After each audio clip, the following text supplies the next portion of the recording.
اگر کسی غیر مسلم کو ہمیں ثابت کر کے دینا ہوگا کہ اللہ ہر جگہ موجود ہے. ہمارے پاس کوئی طریقہ نہیں ہے کہ ہم کوئی فزیکل پروف دیں. اس کی طرف کرائم تو بتائے جا سکتے ہیں، محسوس کروایا جا سکے. اس کا منطقی نتیجہ اس کائنات کا ایک کریٹر ہے.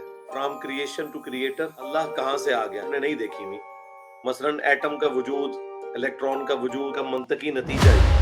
نیکسٹ علی بھائی ہمارے ساتھ شاہ نواز بھائی ہیں جی، شاہ نواز بٹ بھائی. السلام علیکم بھائی، مائک ان میوٹ کریں. کہاں سے ہیں؟ لائیو ہے، سوال کریں اپنا. السلام علیکم ورحمۃ اللہ وبرکاتہ.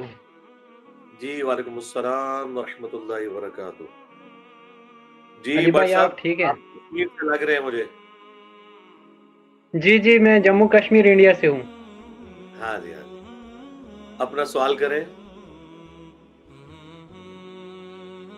جی علی بھائی، میرا سوال یہ ہے کہ اگر اللہ ہر جگہ موجود ہے، اگر کسی غیر مسلم کو ہمیں ثابت کر کے دینا ہوگا کہ اللہ ہر جگہ موجود ہے، تو ہم کیسے اس کو ثابت کر کے دیں کہ اللہ ہر جگہ موجود ہے؟ کس وجہ سے، کس طریقے سے ہم اس کو سمجھائیں کہ اس کو بھی یقین آ جائے کہ اللہ ہر جگہ موجود ہے؟ ہمارے پاس کوئی طریقہ نہیں ہے کہ ہم کوئی فزیکل پروف دیں اللہ تعالیٰ کی ایگزسٹنس کا. ہاں، اللہ تعالیٰ کی ہستی کے ہونے کا وجود، جو اس کی ذات، اس کی کوالٹیز ہیں، اس کی طرف کرائم تو بتائے جا سکتے ہیں. باقی اللہ تعالیٰ کوئی فزیکل ورلڈ کی چیز نہیں ہے کہ اس کی کوئی ڈیٹیکشن بتا دی جائے، کہ کوئی محسوس کروایا جا سکے. اللہ تعالیٰ اپنی قدرتوں سے اور اپنے اس کائنات میں جو اس نے ہارمونی کریٹ کی ہے، اس کا منطقی نتیجہ اس کائنات کا ایک کریٹر ہے. اس کے لیے آپ میری ویڈیو دیکھ لیں، فرام کریشن ٹو کریٹر، اور ایک اور ویڈیو ہے where did God come from, Allah کہاں سے آ گیا. یہ آپ ویڈیو دیکھ لیں، یہ پورا مقدمہ ہے، آپ کو سمجھ آ جائے گا. باقی فزیکلی تو نہ صحابہ کرام نے اللہ تعالیٰ کو دیکھا، اور نہ اس دنیا کے اندر کسی پیغمبر نے اللہ کو دیکھا. اللہ تعالیٰ اپنی قدرتوں سے عیاں ہے. پیغمبروں کے ساتھ وحی میں بھی جو بات ہوئی وہ پردے میں ہوئی.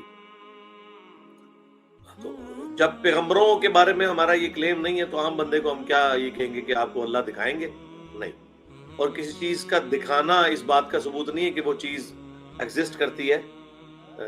ہم کائنات میں کتنی چیزیں جو فزیکل ورلڈ سے تعلق رکھتی ہیں وہ ہم نے نہیں دیکھی ہوئی. مثلاً ایٹم کا وجود، الیکٹران کا وجود.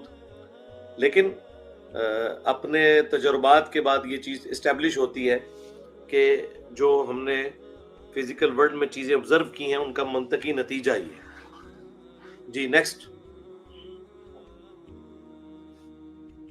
جو یہ شرک کے بارے میں کہا گیا ہے نا کہ شرک سب سے بڑا گناہ ہے، شرک کی معافی نہیں ہے.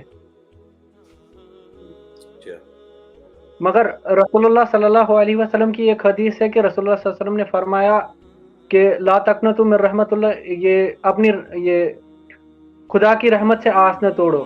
تو صحابہ رضی اللہ تعالی عنہ نے پھر کہا کہ کیا رسول اللہ صلی اللہ علیہ وسلم وہ شخص بھی جس نے شرک کیا؟ تو رسول اللہ صلی اللہ علیہ وسلم کچھ دیر خاموش رہے اور پھر کہا ہاں سن لو، وہ شخص بھی جس نے شرک کیا. تو یہ آپس میں ٹکرا رہے ہیں کہ ایک جگہ کہا کہ اس کی معافی نہیں ہے، اور جی یہ جو آپ حدیث بیان کر رہے ہیں کہاں لکھی ہوئی ہے؟ لا تقنطوا من رحمت اللہ تو سورہ الزمر میں آیت موجود ہے.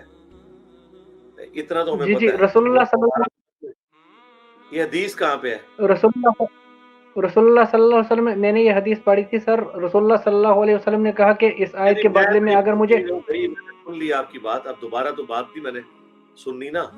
میں صرف یہ پوچھ رہا ہوں یہ حدیث کہاں لکھی، صرف اتنا پوچھ رہا ہوں. یہ حدیث سر بہت بار میں نے پڑھی، لیکن اتنا مجھے معلوم نہیں ہے کہ مسلم شریف میں ہے یا بخاری شریف میں. نہیں کوئی نہیں، بخاری لیکن مسلم میں اس طرح کی یہ کوئی حدیث حدیث نہیں ہے. اس طرح کی کوئی حدیث نہیں ہے کتابوں کے اندر درج ہے. ہاں، آپ اس حدیث کے اوپر ورکنگ کریں کہ اس طرح کی کون سی حدیث ہے. اگر کوئی اس طرح کی روایت ہوئی بھی تو وہ اس دنیا میں توبہ سے تعلق رکھ رہی ہے. وہ تو ہم مانتے ہیں کہ موت کے غرغرے سے پہلے اگر کوئی توبہ کر لے تو اس کی توبہ تو قبول ہے. وہ تو قرآن میں لکھا ہوا ہے، سورہ الفرقان میں آیت نمبر 68 میں اللہ تعالیٰ نے 3 بڑے گناہ گنوائے ہیں. نمبر 1 شرک، نمبر 2 قتل ناحق، اور نمبر 3 بدکاری، اور پھر آیت نمبر 70 میں فرمایا کہ اگر کوئی ان گناہوں سے بھی توبہ کر لے تو نہ صرف ہم ان کے گناہوں کو بخش دیں گے بلکہ گناہوں کو نیکیوں سے بدل دیں گے۔ اللہ اکبر کبیرہ والحمدللہ کثیرہ وسبحان اللہ بکرۃ واصیلا۔ تو یہ اللہ کی رحمت ہے، لیکن یہ سب کچھ اس دنیا میں توبہ کرنے کے بعد ہے۔ اگر کوئی شخص شرک یا کفر کی حالت میں دنیا سے چلا گیا اور قیامت کے دن اللہ کے حضور پیش ہوا تو پھر قرآن میں یہ لکھا ہوا ہے کہ پھر اس کا یہ گناہ معاف نہیں ہوگا۔ معافی ہے اس دنیا کے اندر، اور آخرت میں وہ معافی نہیں ہے۔ وہ قرآن کی آیت ہے 2 دفعہ سورۃ النساء میں، آیت نمبر 48 اور 116، ان اللہ لا یغفر ان یشرک بہ ویغفر ما دون ذلک لمن یشاء۔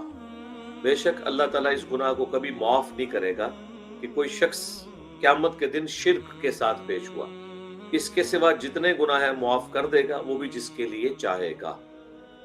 اور پھر سورہ المائدہ میں ہے انہ من یشرک باللہ فقد حرم اللہ علیہ الجنہ ومأواہ النار وما للظالمین من انصار۔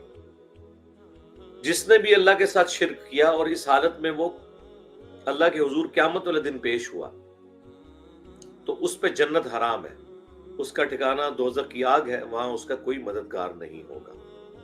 تو آپ جو بات کرنا چاہ رہے ہیں وہ اس دنیا سے تو تعلق رکھتی ہے، آخرت میں معافی نہیں ہے۔ جی ٹھیک ہو گیا؟